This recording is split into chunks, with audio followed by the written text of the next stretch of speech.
गेल्या काही महिन्यापासून आपला शेतकरी कर्जमाफीची मागणी करत आहे, परंतु सरकारकडनं भूमिका स्पष्ट केल्या जात नव्हती। आता मात्र सरकारकडनं अर्थात सरकारचे एक उपमुख्यमंत्री असलेले अजितदादा पवार यांनी त्यांची भूमिका स्पष्ट केलेली आहे। त्यांनी कर्जमाफी संदर्भात मोठं विधान केलेलं आहे। त्यांनी काय विधान केलं ते आपण जाणून घेणार आहोत। त्याचबरोबर आपण शेतकऱ्यांनी आता काय भूमिका घेतली पाहिजेत यावर सुद्धा मी बोलणार आहे। नमस्कार, मी ज्ञानेश्वर खरात पाटील। आपल्याला माहिती आहे की आमच्या बुलढाणा जिल्ह्यातील जिजाऊ जन्मस्थळ असलेल्या सिंदखेड राजा या ठिकाणी शेतकरी नेते रविकांत तुपकर यांनी अन्नत्याग आंदोलन सुरू केलं होतं 4 सप्टेंबर 2024 ला। ते अन्नत्याग आंदोलन जवळपास 4-5 दिवस चाललं। त्यानंतर उपमुख्यमंत्री कार्यालयाकडनं त्यांना त्या ठिकाणी चर्चेचं निमंत्रण आलं। आंदोलन होतं सोयाबीनच्या भावासाठी, कापसाच्या भावासाठी, अतिवृष्टीच्या अनुदानासाठी, पीक विम्यासाठी, त्याचबरोबर सर्वात महत्वाची मागणी होती कर्जमाफीसाठी। त्यानंतर मला वाटतं 11 सप्टेंबरला अजितदादा पवार यांच्या अध्यक्षतेखाली उपमुख्यमंत्री कार्यालयामध्ये त्या ठिकाणी रविकांत तुपकर आणि त्यांच्या शिष्टमंडळाची बैठक पार पडली।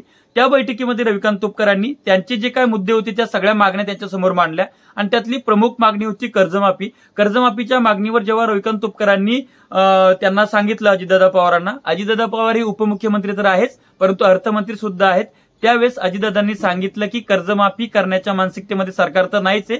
त्याचं कारण म्हणजे आपली अर्थव्यवस्था त्या पद्धतीची नाहीये, तिजोरीमध्ये खडखडाट आहे, त्यामुळे आपण कर्जमाफी करू शकत नाही, अशा पद्धतीची भूमिका अजितदादा पवार यांनी त्या ठिकाणी मांडली। आणि रविकांत तुपकर साहेबांनी जेव्हा बाहेर येऊन मीडियाला बाईट दिली त्यावेळेस त्यांनी सांगितले की सरकारनं बाकीच्या मागण्या त्या संदर्भात सकारात्मकता दर्शवली, परंतु सरकारची कर्जमाफी संदर्भात नकारात्मकता त्या ठिकाणी दिसून आली। आता सरकार कर्जमाफी संदर्भात नकारात्मक आहे ही झाली सरकारची भूमिका। आता मला सरकारला काही प्रश्न विचारायचे आहेत। अजितदादा पवार हे अर्थमंत्री आहेत, त्यांना मला काही सवाल करायचे आहेत की लाडकी बहीण योजना निवडणूक डोळ्यासमोर ठेवून तुम्ही आणली, त्या लाडकी बहीण योजनेसाठी तुम्ही बाकीच्या योजनांचे पैसे थांबवलेत, शेतकऱ्यांचं अनुदान थांबवलं, शेतकऱ्यांना हेक्टरी 5,000 रुपये मदत मिळणार होती ती सुद्धा थांबवली आणि लाडकी बहीण योजना तुम्ही कंटिन्यू करत आहात। तर मग ती लाडकी बहीण योजना कोणी मागितली होती हा माझा पहिला प्रश्न आहे।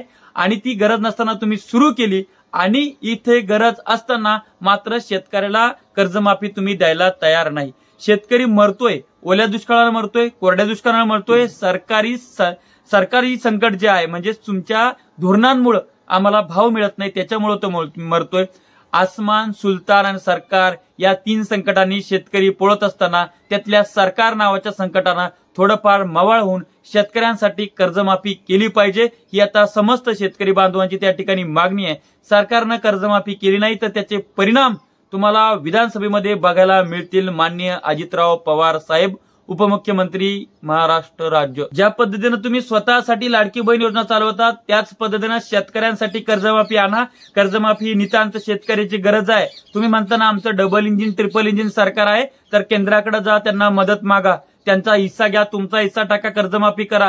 केंद्राने जर तुम्हाला मदत दिली नाही तर शेतकऱ्यांसाठी व्याजानं पैसे काढा, कर्ज काढा, परंतु शेतकऱ्यांना कर्जमाफी द्या, कारण की तसंही तो तुमच्या धोरणामुळे आयुष्यभर व्याजानं पैसे घेऊन शेती करत असतो। त्यामुळे शेतकऱ्यांसाठी एकदा सरकारनं व्याजानं पैसे काढले तर बिघडतंय कुठं।